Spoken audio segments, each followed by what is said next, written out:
A ver, ¿se han puesto a pensar cómo es que las matemáticas logran describir el caos organizado de nuestro mundo? Hoy vamos a meternos de lleno en una idea que es, la verdad, fascinante. Se trata de cómo modelar sistemas súper complejos que están cambiando todo el tiempo. Pensemos en cosas como el movimiento de una multitud o, no sé, el flujo de la electricidad. Para arrancar, planteemos una pregunta clave. ¿Cómo le hacen las matemáticas para modelar algo que parece tan impredecible como una multitud? O, por ejemplo, el flujo de la electricidad, la tensión en una estructura, son sistemas que parecen caóticos, ¿no?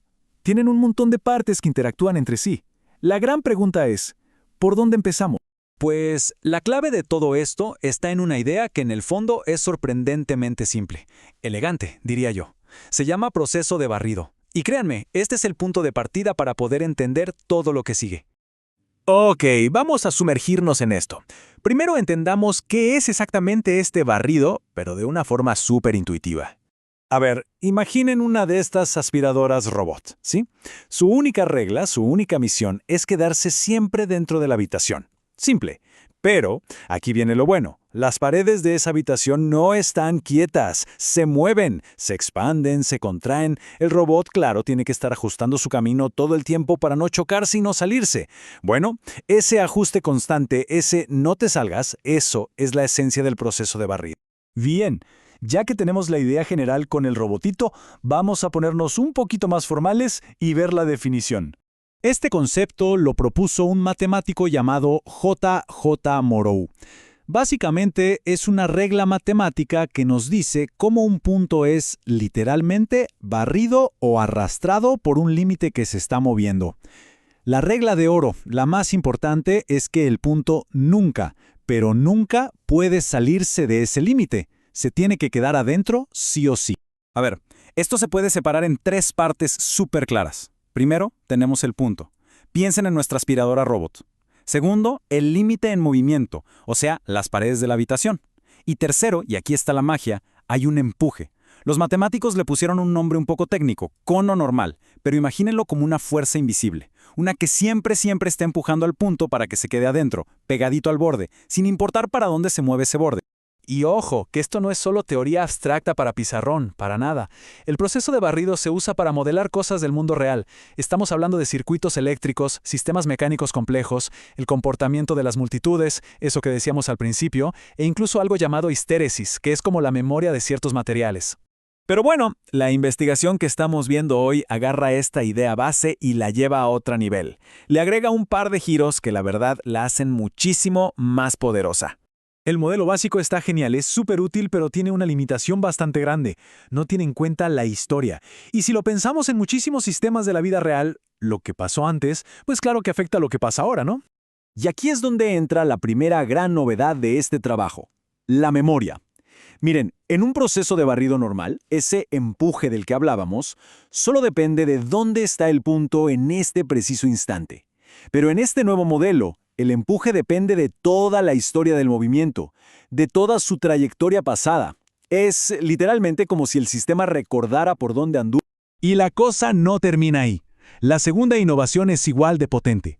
No solo le metieron memoria, sino que también conectaron, o como dicen los matemáticos, acoplaron, este proceso de barrido con otro sistema matemático totalmente distinto, una ecuación diferencial. ¿Y qué significa esto? Pues que ahora tenemos dos sistemas que se están hablando entre ellos, influyéndose mutuamente en tiempo real. O sea, no es solo el punto que es arrastrado por un límite con memoria. No. Ahora, tanto el punto como el límite están siendo afectados por otro sistema que vive y evoluciona a la par. Todo está conectado. Claro, armar un modelo así de complejo y elegante suena genial, pero esto nos lleva a una pregunta matemática fundamental y muy difícil. Exactamente eso. Una vez que construyes un monstruo así, tan complejo, interconectado y con memoria, ¿cómo sabes que va a funcionar? ¿Cómo te aseguras de que no se va a romper por algún lado o que no te va a dar resultados absurdos, infinitos o contradictorios? En resumen, ¿cómo sabemos que el modelo es de fiar? Y esas eran justamente las preguntas que impulsaron toda esta investigación. Lo que querían saber era, primero, ¿este sistema tiene siquiera una solución? Segundo, si la tiene, ¿es la única posible? Tercero, ¿cómo afecta todo este asunto de la memoria a la estabilidad del sistema? Y por último, ¿con qué nuevos problemas técnicos se iban a encontrar en el camino? Y aquí es donde la cosa se pone buena, porque lograron un avance importantísimo, respondiendo a estas preguntas de una forma súper rigurosa. El objetivo, digamos, el santo grial en este tipo de problemas matemáticos, es demostrar lo que se conoce como existencia y unicidad. ¿Qué significa esto en español?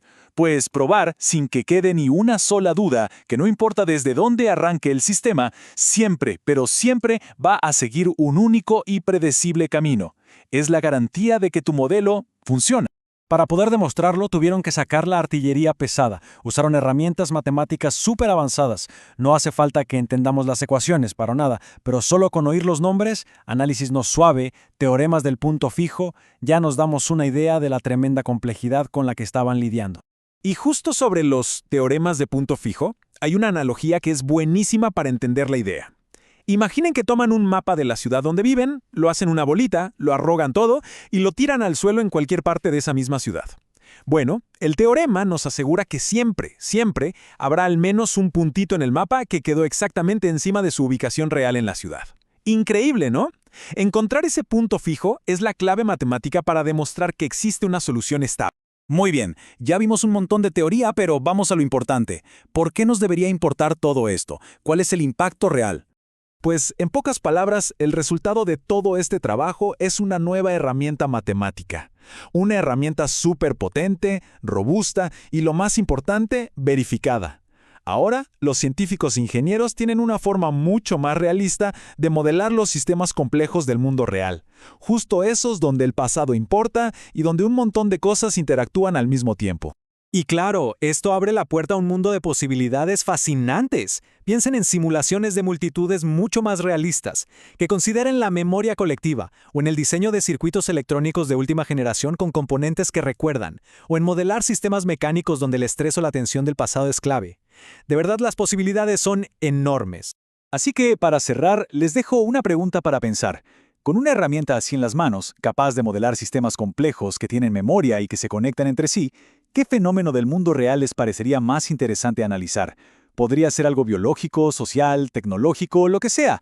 ¿Quién sabe? Las respuestas a esa pregunta podrían ser el futuro de la ciencia y la ingeniería.